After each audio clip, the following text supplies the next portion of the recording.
Look how the stars turn on. Look how the stars turn on. When I hold you close. When I hold you close. When I hold you close. The stars turn on.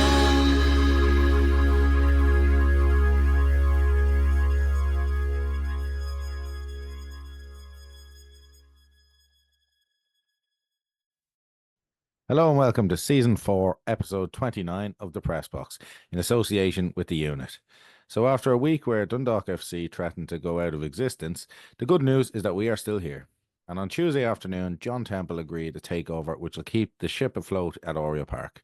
He will, and I quote, lead a consortium of investors who have agreed to underwrite the players' current wages until the end of the season, and we will examine the viability of the club and its facilities going forward. So tonight we're going to discuss this takeover, how close we came to the end, and I suppose where we go from here. We're going to look back also, sadly, on Friday's 2-1 defeat away to Waterford, and ahead to this Saturday's trip to face Sligo Rovers in the Showgrounds. But firstly, I suppose, to be honest, the Waterford and Sligo stuff is quite, irrelevant is the word, but undervalued right now. I suppose the big thing was that we genuinely were going out of business. We're back in some form. John Temple has taken over. I suppose this is kind of where I maybe sit back for the next half an hour and let you tell the listeners kind of maybe what the ins and outs are. It's very vague. So again, for people, we haven't even discussed this. This isn't something that we've gone back and forth. So even for me, I want to try ask questions of if you know the information, as a fan would ask, and things like happen about what is the look going forward, who are the parties involved, what's the long-term plans. We better not go into the same sort of scenario. There better be transparency. The general gist of what people are actually feeling now. Even the examinership, is that the Scarp thing, is that completely gone? All these things is what I think people and fans, who've been brilliant the last few days, by the way, want to know. So I suppose I'll let you kind of take it from here, and I don't wherever you want to start, you can start. Yeah, look, it's been a mad few days, and I no matter how long I speak, I'll probably forget something because it's been so back and forth and up and down, and situations have changed and one thing or another. But I think first and foremost, we're still here. I think that's to be appreciated. Not gonna lie, like Sunday evening, I thought it was gone. Probably Monday morning when I woke up, I thought it was gone. I didn't see a situation where we got out of it, but on all credit, there was various people, working behind the scenes who probably unsung heroes, may never get the recognition they deserve, working as maybe intermediaries and stuff like that. There was obviously people who stepped up.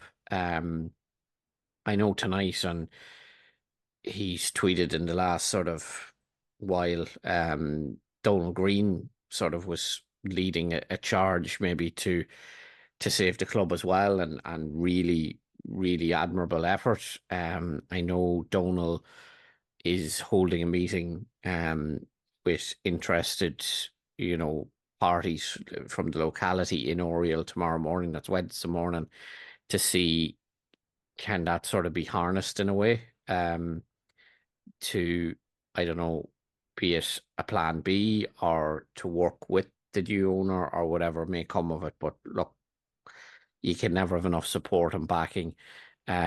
Just tonight, to give it a mention, I was at the supporters meeting hosted by the 1903 in Oriel, and a lot of, I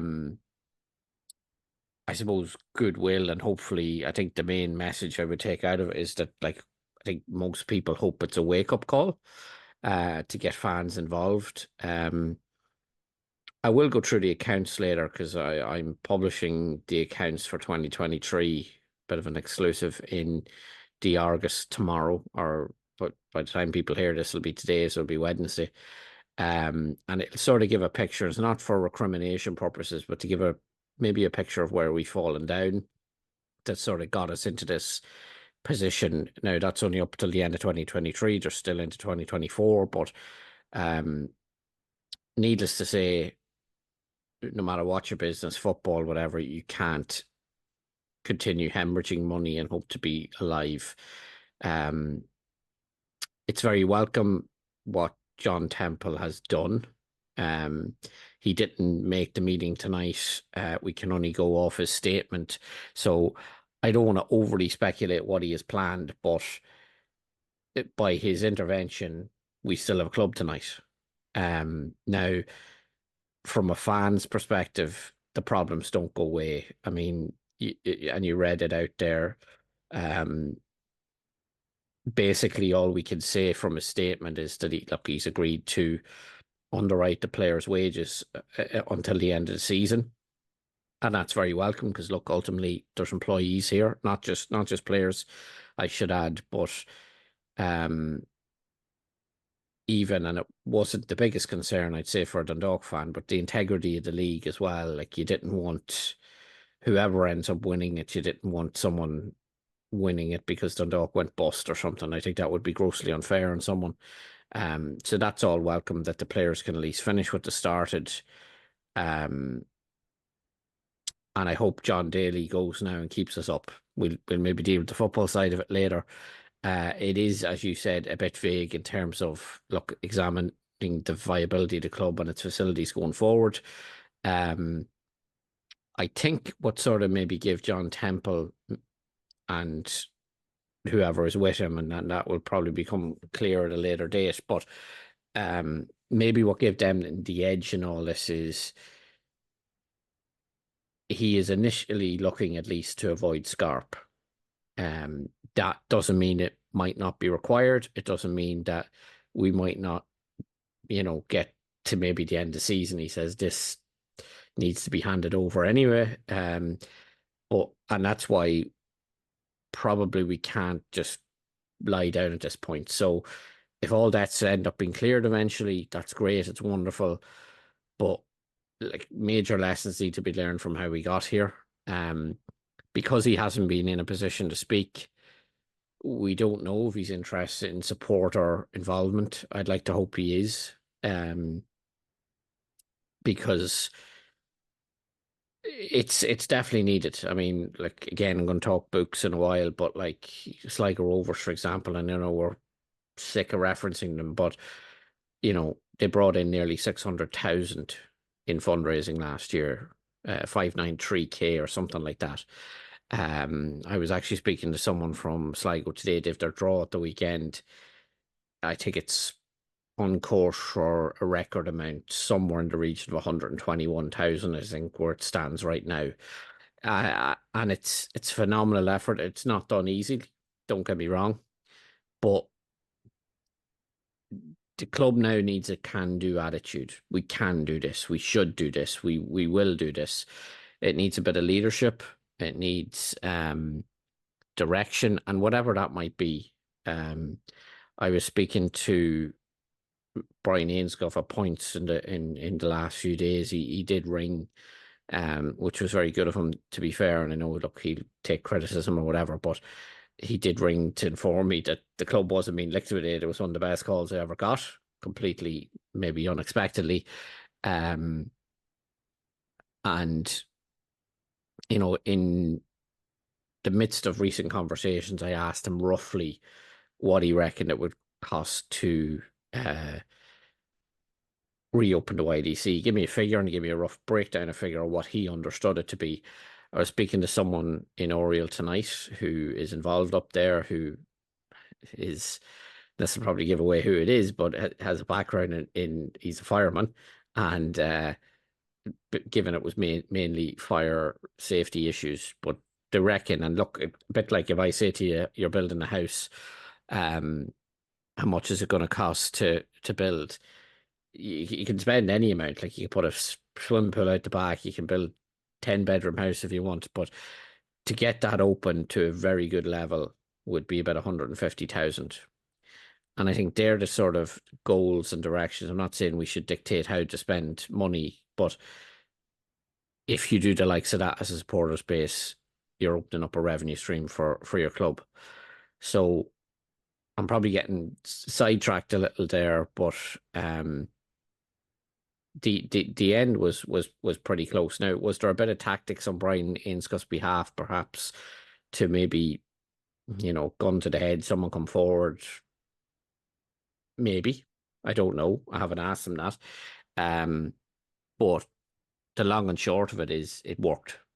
It brought fans together, maybe not in the way we would have wanted, but we need to harness that now.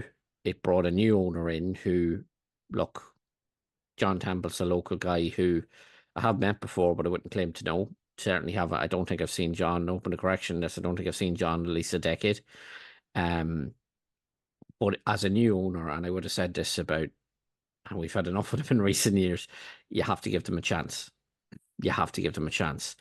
As it stands, John Temple has done absolutely nothing wrong as owner. Nothing that anyone can criticize him for.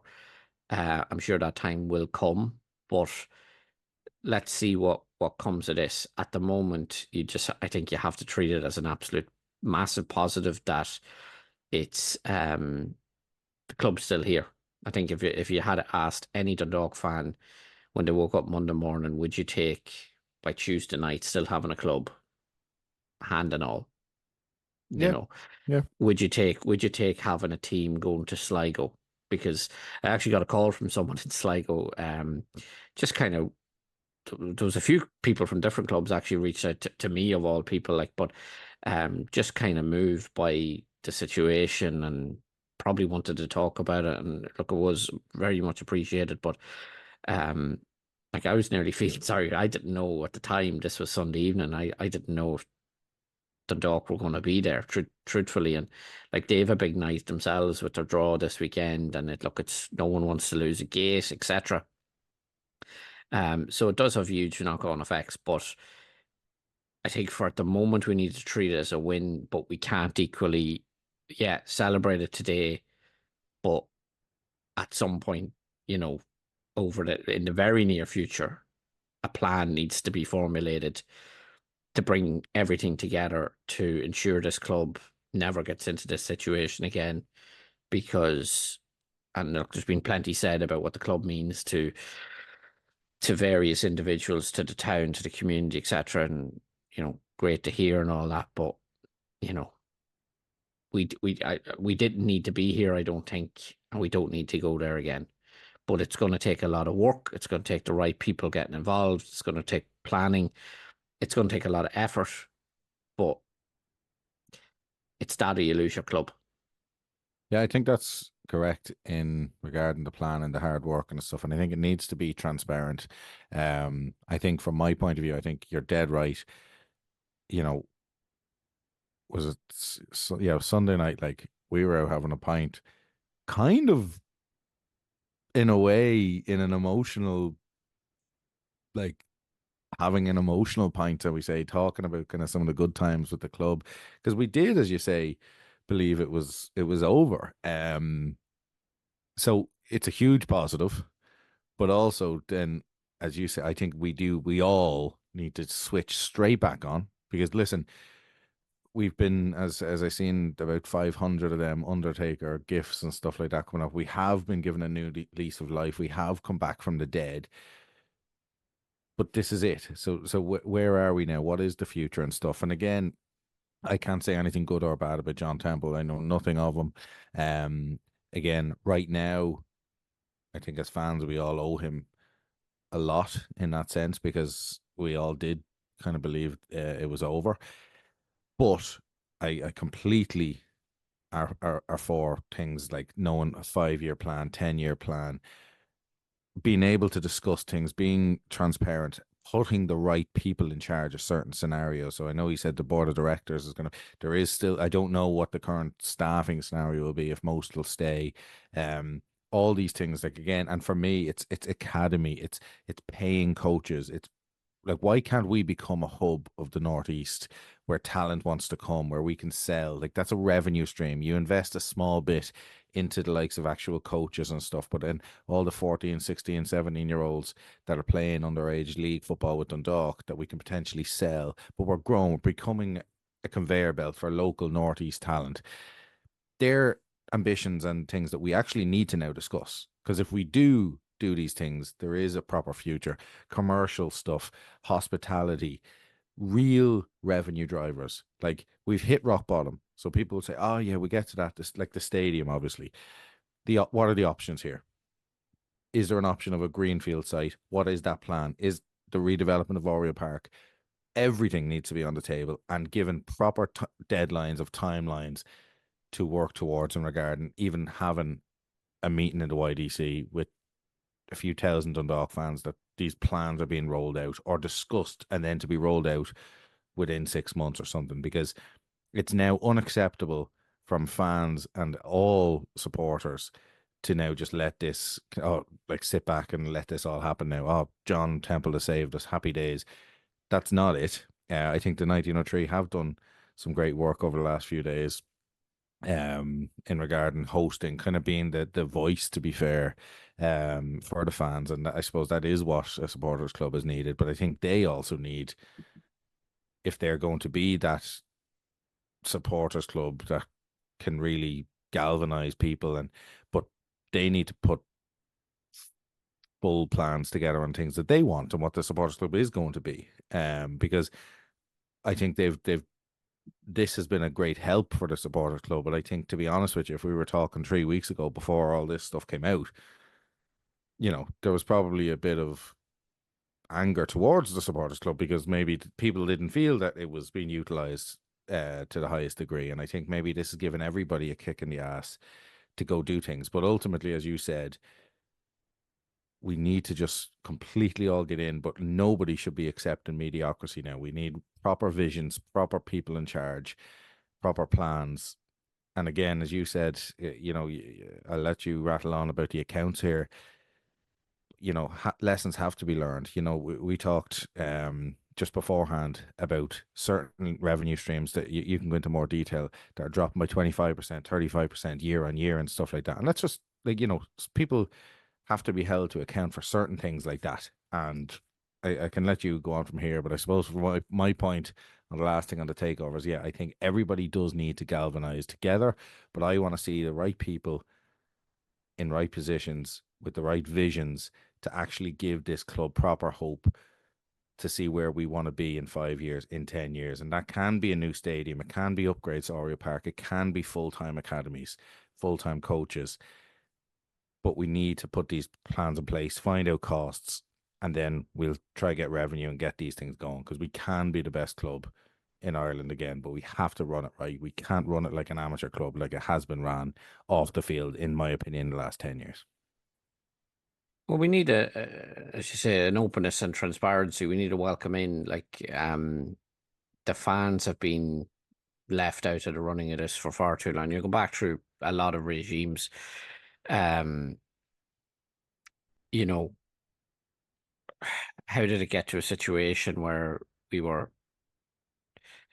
days, weeks from the end before people kind of knew how bad it was?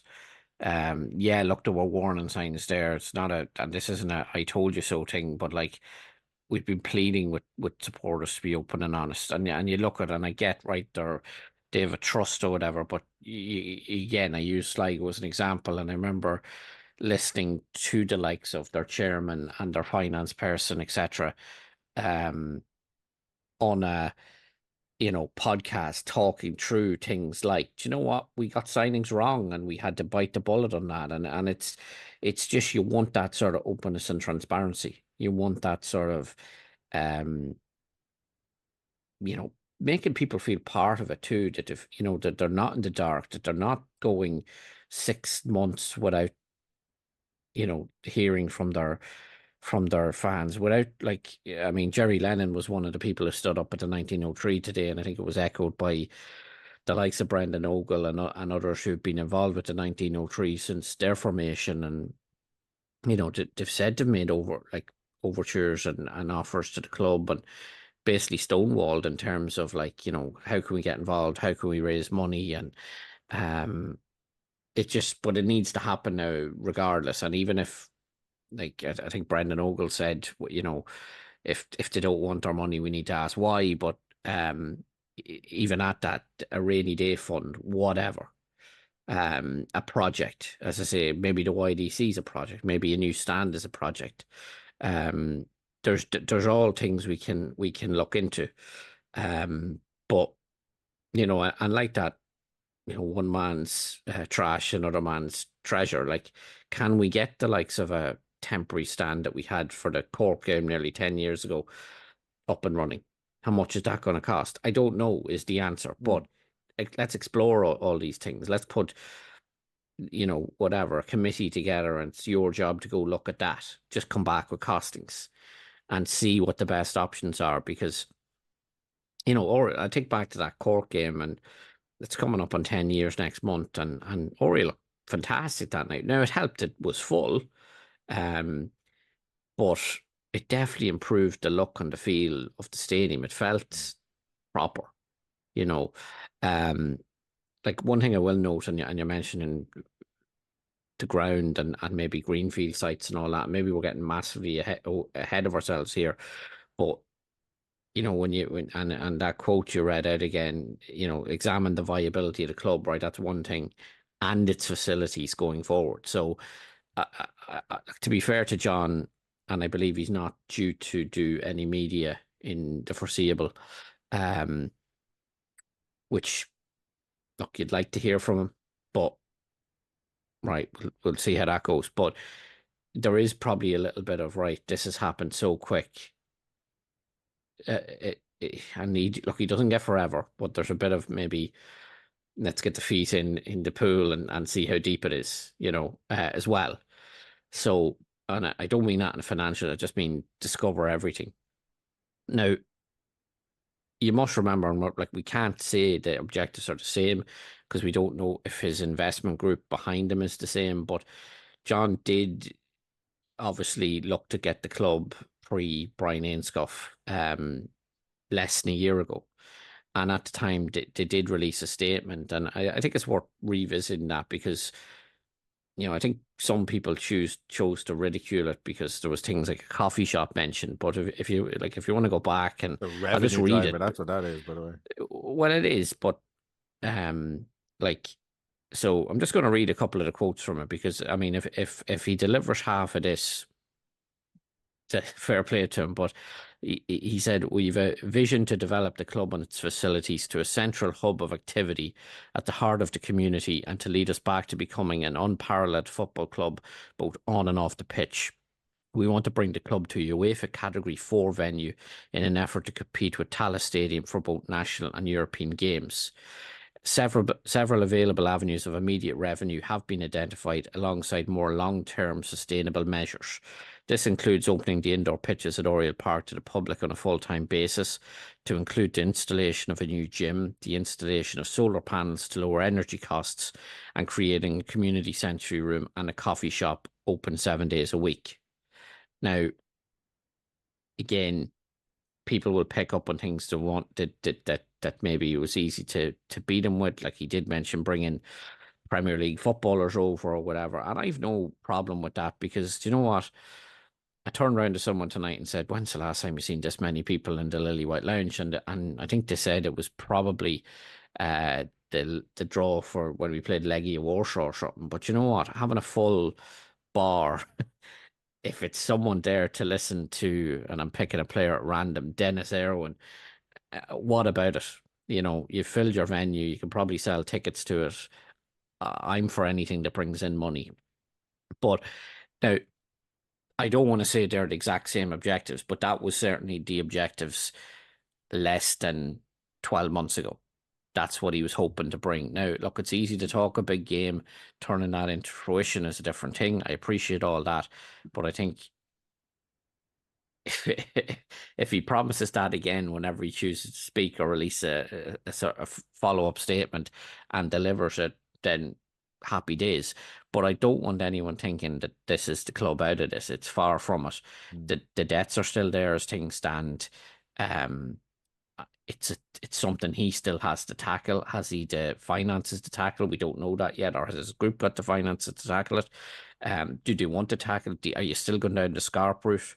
Did they take it to the end of the season and say, look, the problems here are too much and we're back looking for another owner or director? I know that's a probably a worst case scenario, but what this takeover and look, hopefully it,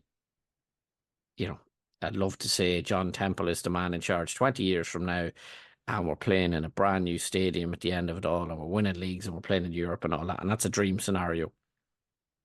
But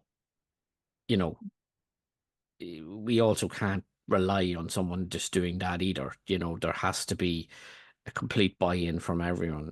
People really came to the fore this week, and fair play to all the supporters. Like I literally had a fan on the phone to me crying at the weekend. And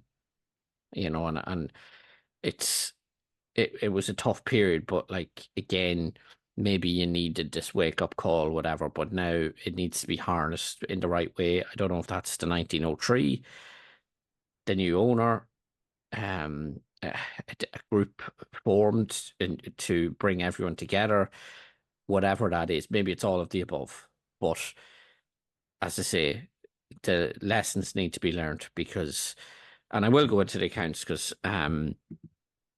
just to give it, and look, obviously the 2024 books, 2024 is still, we're still there, so we won't know about that. But just to give a picture of where we stood at the end of 2023, and this isn't again, I want to reiterate, it's not I told you so or whatever, but when I say things like the place wasn't being run like a business and stuff, it's not to have a go at people, it's not because I'm anti-club, it's not for clickbait, it's not any personal vendetta or whatever. It was due to a fear of this coming down the road. Like a year ago this week, we lost 4-0 in that memorable in all the wrong ways cup game against Galway away. And I actually sent you, I don't know if I actually listened to it, I sent you today and said, just listen from about 5 minutes on from the half-hour mark. And so much of what we said proved to be true, including that we were potentially going to be a first division club very soon and all that. And hopefully we're not. But I could see it anyway that we were on a one-way, ticket downwards, because it doesn't matter what your business is. You can't keep spending money and not bringing money in. And look, it's difficult. Like even we praise Sligo. They made a deficit of nearly 300,000 last year.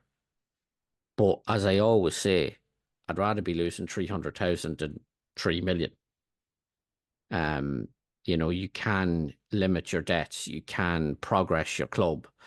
And yeah, look, they had a bad year last year, but look, they made mistakes. They held their hands up to it. They've learned from it.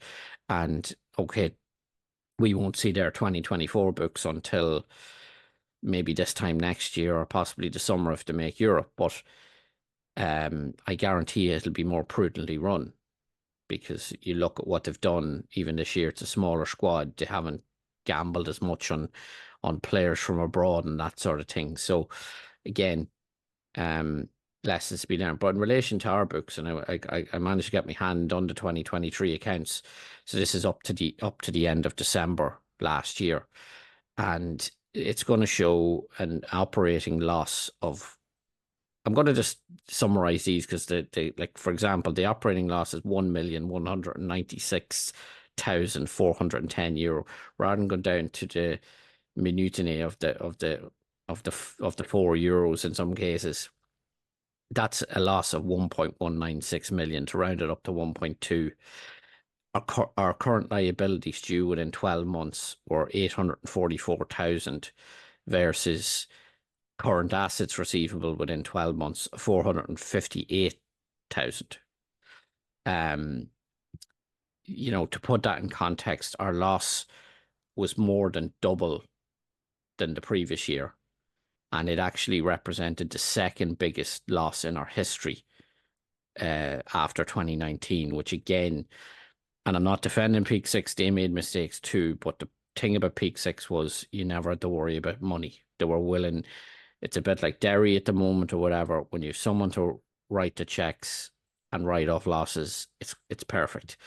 You look at where we fell down. So our season ticket sales between 2022 and 2023 actually went up 34.1%, but our actual gate receipts in terms of people paying in at the gate fell by 40.6%. So in total, and again, these figures are all in the Argus. I believe it's page 3 tomorrow.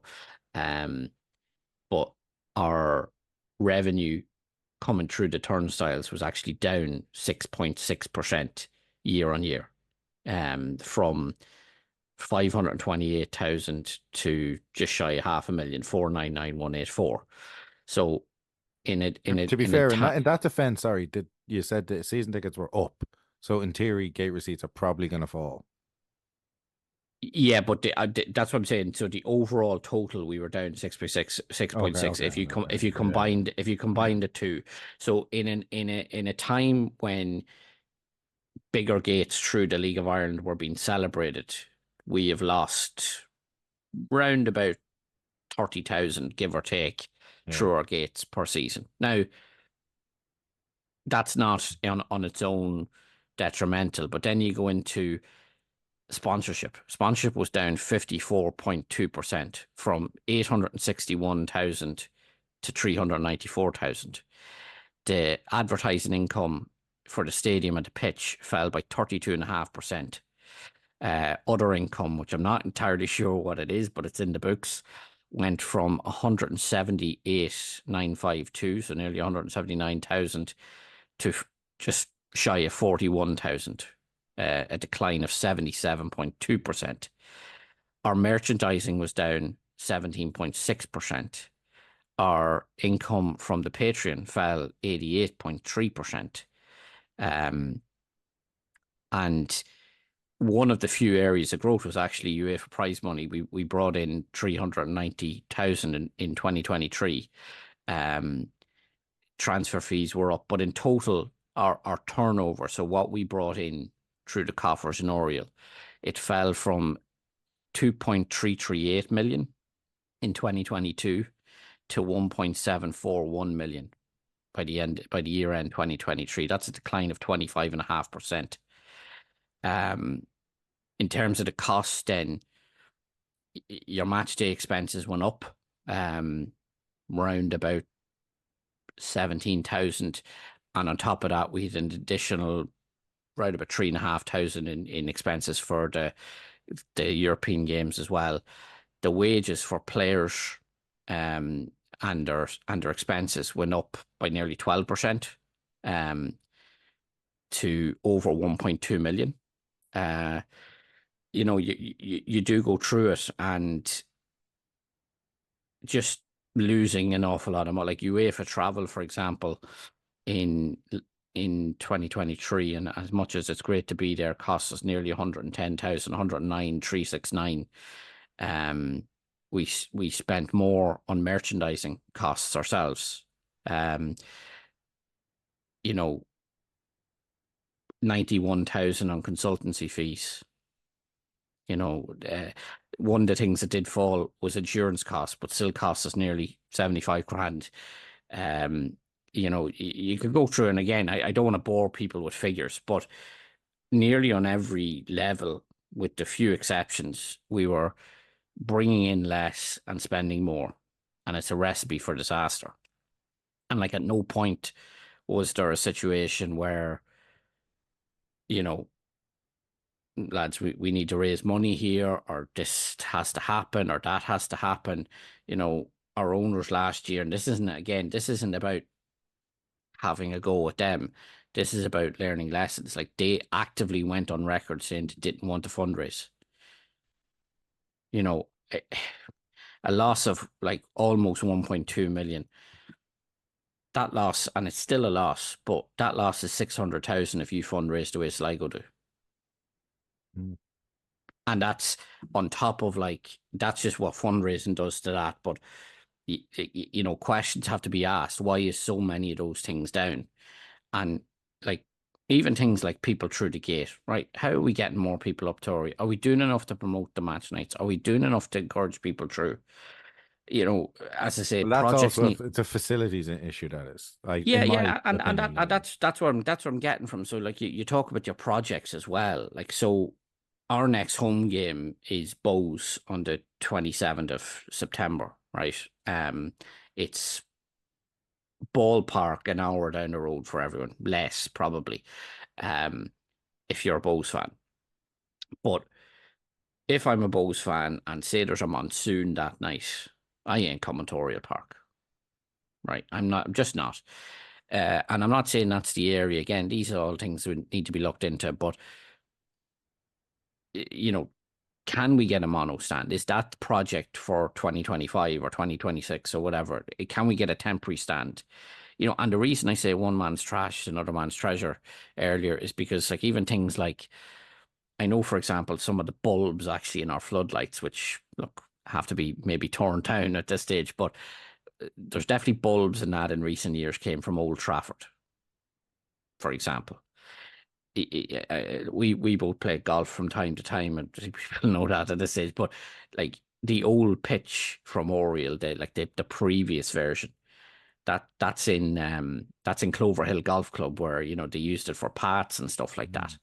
So I'm not saying we can get a second-hand pitch in there, but seating, like I'm making something up here, but when Everton used to go to their new ground, what happens to seats in Goodison Park?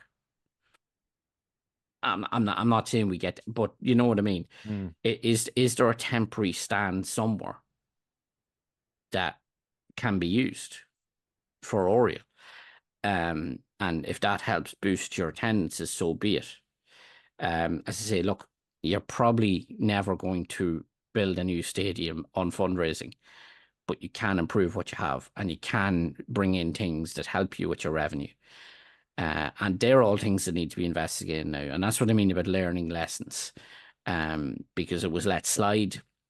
There was no can-do attitude in the club for me. And I think the 1903 experience will back that up, where they never felt like, yeah, let's go. Like, yeah, why don't you just do that? Why don't you just do this? But now it has to start. We've had a huge let off this week, but we're not out of the woods. We're nowhere near out of the woods. I think the league as a whole, the money being spent in it, the money it costs to run clubs, just as a point, obviously, because the 1903, and I was at the meeting tonight, the 1903 paid for the buses this weekend, not just for the first team, but for the underage teams that played at the weekend. I think Orla Taff said something like 4,610, or maybe it was 4,160, but it was over $4,000 anyway. It cost just one weekend on buses and food. You're talking, and I think for the underage players, she said it was a couple of pizzas and stuff on the way home. That's in one weekend. We have, and I just know because it's, and we'll read it later, but we have 3 teams in Sligo this weekend. What's that going to cost? I think we have a team in Derry as well, because it's not just your first team.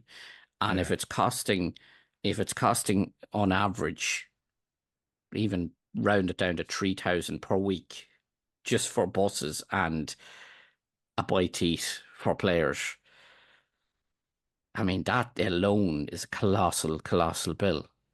And, some of the things don't add up when you factor in a league where I know there's the added benefit of, European money, but a league that when you win it, you get what, 110,000, maybe it's 120 now, but it's not a lot.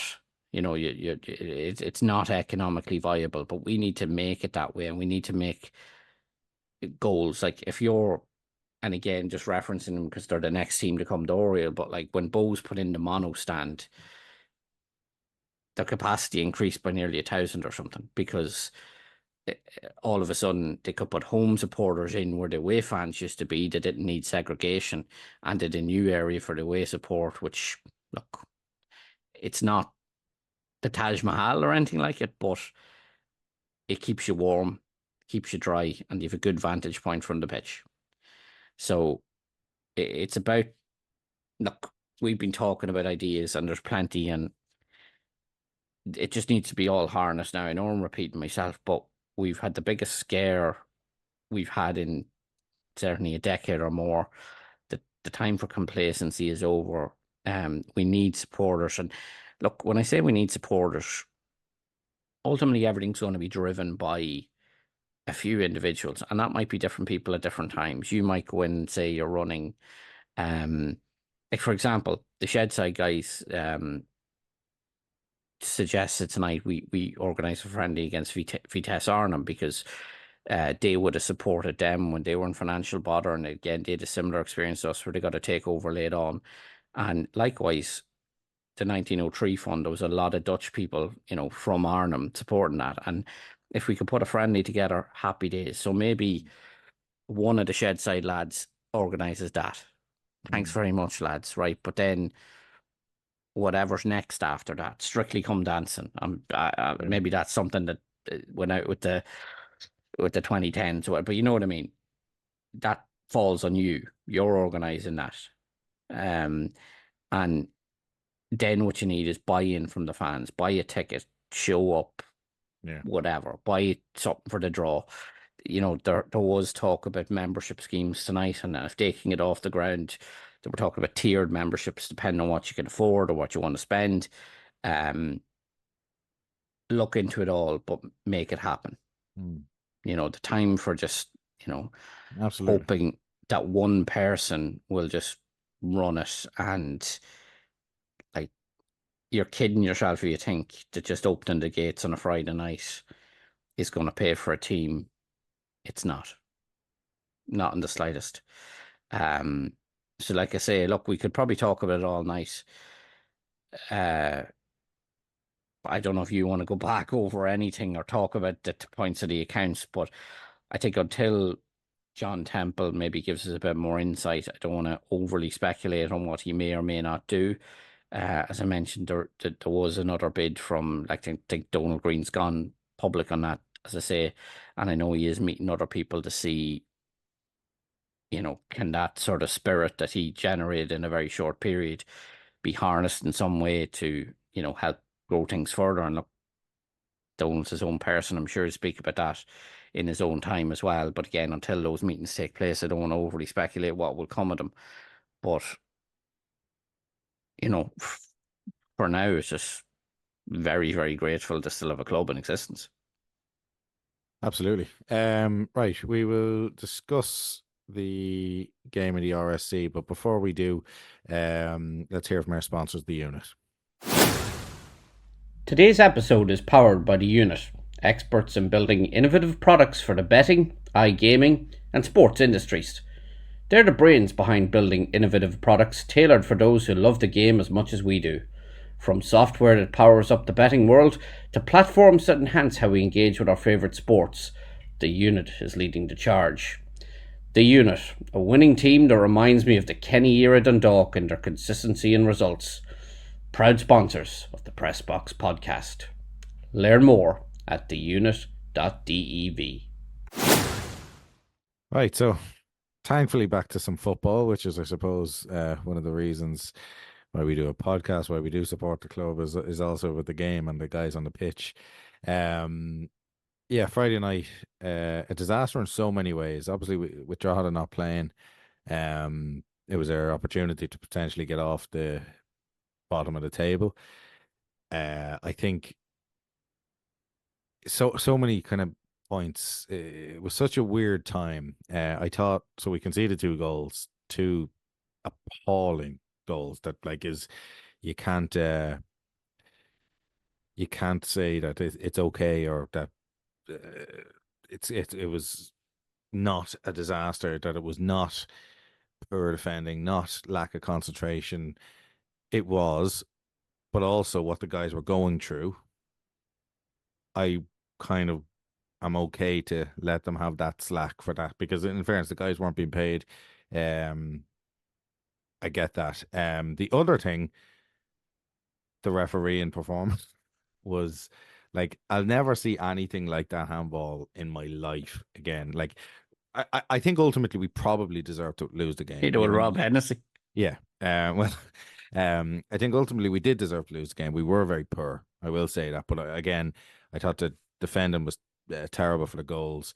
But I thought, given the circumstance, I actually am going to give the lads, a free hit on that one anyway, to be fair. But I just, when it actually comes down to it, that penalty, like, I couldn't believe it. I was absolutely gobsmacked. And then when I seen the card coming out for Owen Kenny, who genuinely didn't go bananas at this lad. He just, as you would, like, throwing your arms up in the air. Pointed to his arm, basically. Yeah, like, it was nothing outlandish, like, and straight away, yellow card. I remember thinking, my God, like, so refereeing has really potentially cost us, as we know as well, for the last few weeks, and all these things that add up. Who knows whether we go down or not? Who knows?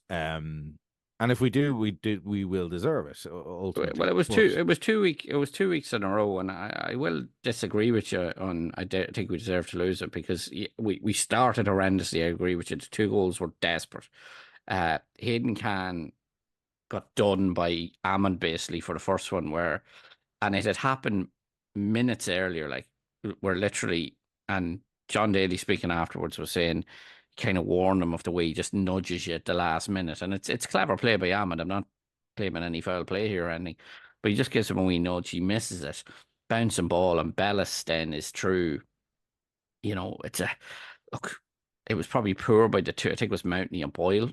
Neither of them sort of closed them. And then the keeper, again, be on your front post, lad. Yeah, you shouldn't be beaten there. You shouldn't be beaten there. And then the second one, look, McGill gives it away fairly easily, and then you leave Ammon unmarked 6 yards out.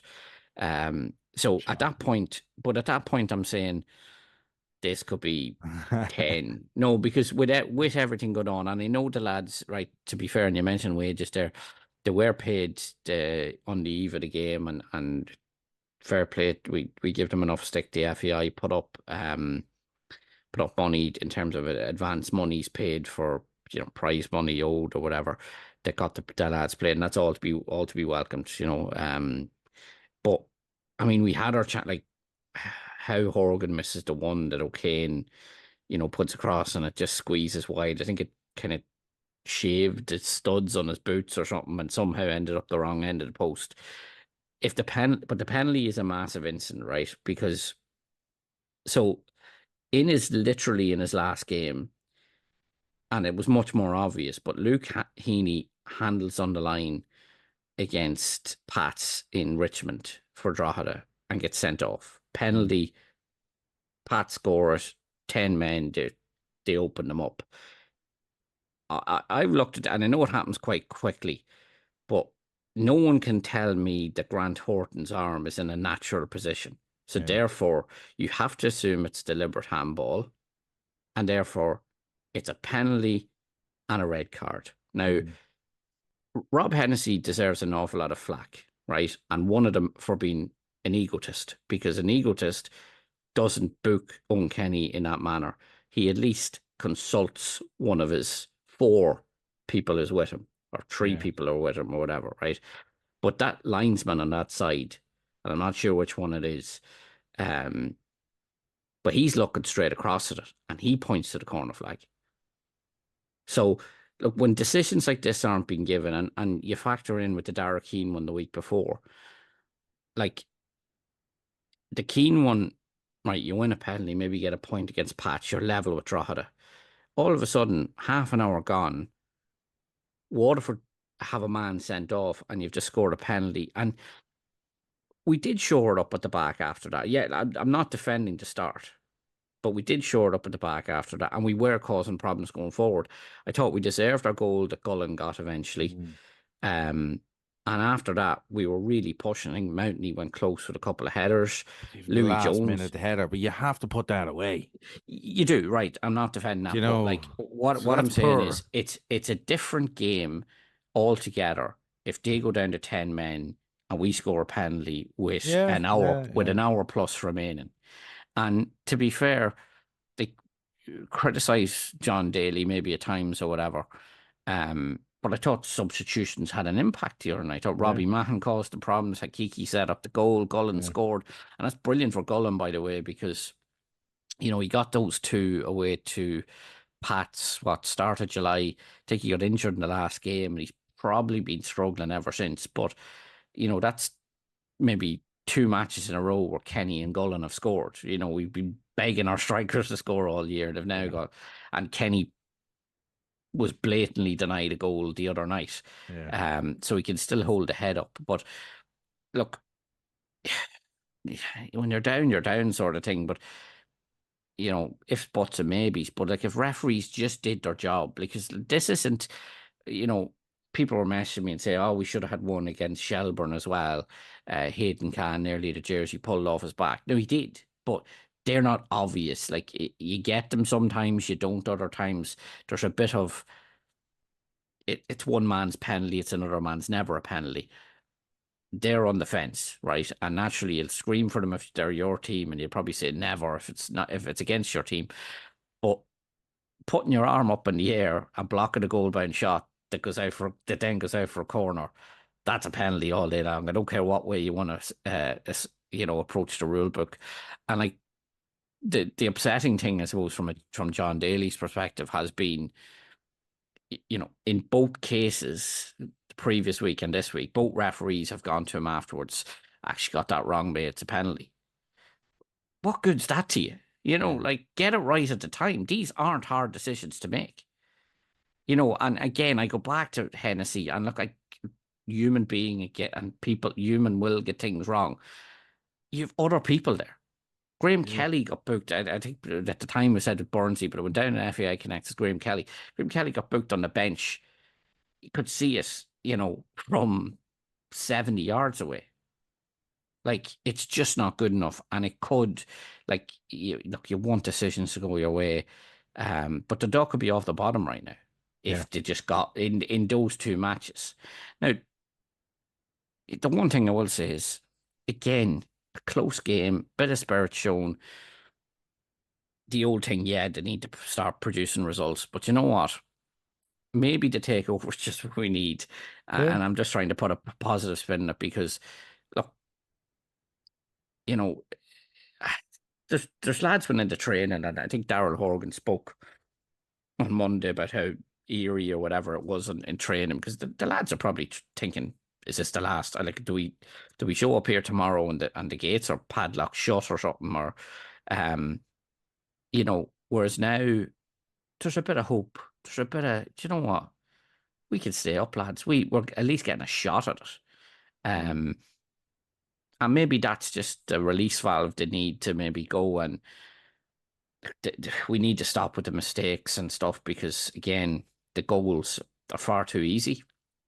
And if you do that in Sligo, you'll get punished. Like, ironically, So what happened with Goddard? Did you know he wasn't even on the bench? He was just dropped. Now, probably harsh. Everything. Just Jesus. bombed. Well, to be fair, that's what you were calling for. No. Jesus, sorry, I'm actually not saying that in defense. I think sometimes, that's the way it is. It's probably deserved. But we need to go and start, like, you know, it was a desperately bad start in the RSC, and I think we need to go to the Showgrounds and take it to them, because, look, it's a big night for Sligo. They've their annual draw. I was just actually looking at it. Like, it's funny, like, barring their cup exit to UCD, which was a bit of a shit show on their behalf, they've actually won 6 on the bounce at the Showgrounds. They've beaten Drogheda United, Shamrock Rovers, Derry, Galway, Shelburne, and Waterford. In fact, only Derry have taken more points at home than them this season. 28 of their 43 points have come at the Showgrounds. They haven't lost there since a 3-0 defeat against Bows on the 17th of May, just 4 months ago. So it's a tough place to go. And they're still also taking a few tankings now as well, with Rovers and Drogheda as well. Away from home though. So look, it's I'm saying it's not an easy one, but, like, if you go there, ignite it, and then you've Bows at home the following week, who you've already beaten at home this season. Who you fought back against in your last game. Look, it's point being, it ain't dead. Like, we didn't know if we'd have a club by this Saturday. But now we've a chance to not only move off the bottom, but imagine we stayed up. Because it was even at a point last week where you're thinking, sure, even right. If someone does take it over, it's going to be Scarp, and it's going to you're going to have a points deduction. You're going to be relegated anyway. Yeah. Sorry, Which makes it but hard to motivate them lads anyway. Yeah. exactly. Whereas now, Jesus, I mean, I wrote a piece today, and I think I said, regardless of what happens on the pitch, this is Dundalk is still alive, and this is probably going to be our greatest ever comeback. But it'd be an added cherry on top of that if you somehow manage to stay in the division as well. Yeah. Which didn't look a realistic prospect to me. I didn't see, even if we survived as a club, I didn't see a way we were in the Premier Division next year. I just didn't see it. Yeah. Now, I'm not saying it's going to happen, but it's a possibility. And if it's possible, listen, we can come I'll back take from that. Yeah, I'll take that now. if we could come back from last weekend, we can come back from this, like, with all due respect. And listen, to be fair to the lads, it's been desperately close in a lot of matches recently. Like, at some point or another, you can't keep losing by the odd goal. Like, at some stage, surely, just through sheer persistence, one goes in your favour. And maybe, do you know what? Hopefully we go up in Sligo and we rob a penalty that never was, or something, like kind of like the one that they got given against them against Pats or something. A fly lands on a player and it's a penalty or something. I don't mean that. Was it last year? Because I was actually in the Showgrounds. I don't know if it was it last year, but I think Sligo scored a goal against it, and it was like a shocking decision. Like I think it was miles offside or something. Like I remember it was either last year or maybe the year before. So I hope maybe that kind of luck turns. Maybe they'll play a suspended player against us again or something. Didn't Henry Francis get sent off at the weekend? Maybe put him up front. That'll do. We take a 3-0 win. Yeah, but look, we're there. Yeah.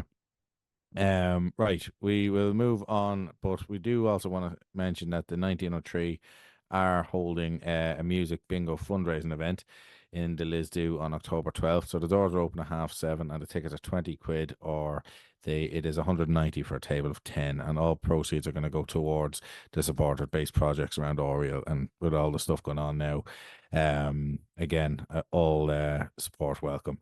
And also for this Thursday, if people haven't already listened, former Dundalk FC captain and manager Dermot Keeley is going to launch his new autobiography, Better Without the Ball, and there's going to be a Q&A session in the Lillywhite Lounge at Oriel, as I said, on Thursday, September 19th at 7:30. But also, before we go, we will just bring you the quick roundup in association with Jerry McNamee Consultants. Yeah, and look, for these guys, I mean, everyone focuses on the first team, but I mean, it was these guys' future on the line as well. So great that they have games this weekend as well. I'm losing my voice here, so I'll do my best to do this. On Saturday, the men's under-20s had an impressive 5-1 win at home to Galway United with Sean Keogh, Callum Bonner, Adam Byrne, Conor O'Gorman and Mohammed Harris on target. I'm going to have to ask you to take over because it's gone.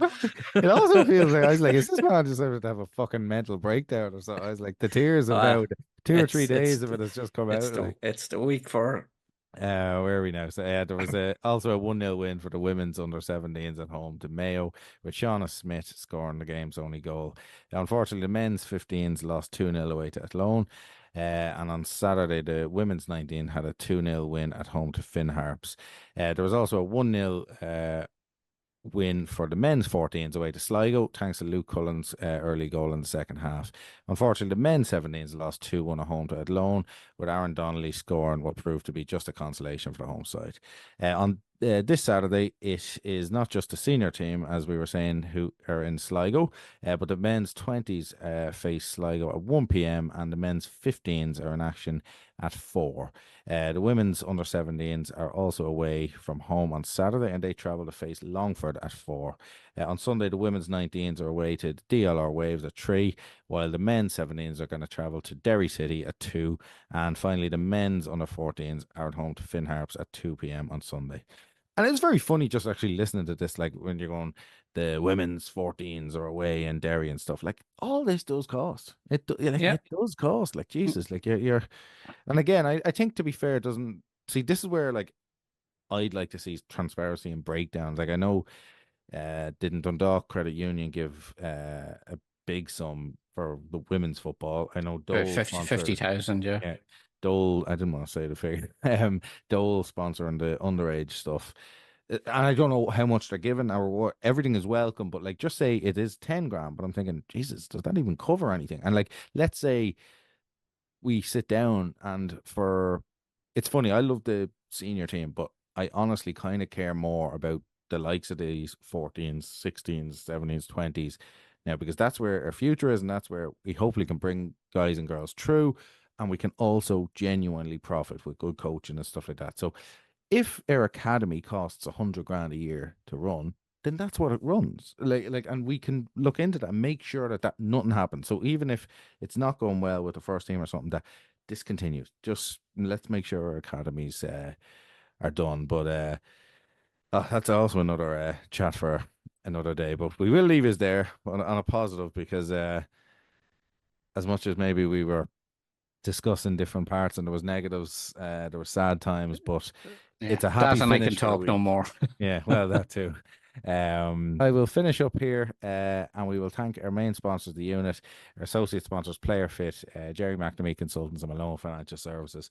We are also on YouTube, and that is sponsored by Mullins on the Castleton Road. So don't forget to like and subscribe to that. So, as we said, on a week when we could have been gone, it's good to still be here. So we'll chat to you next week.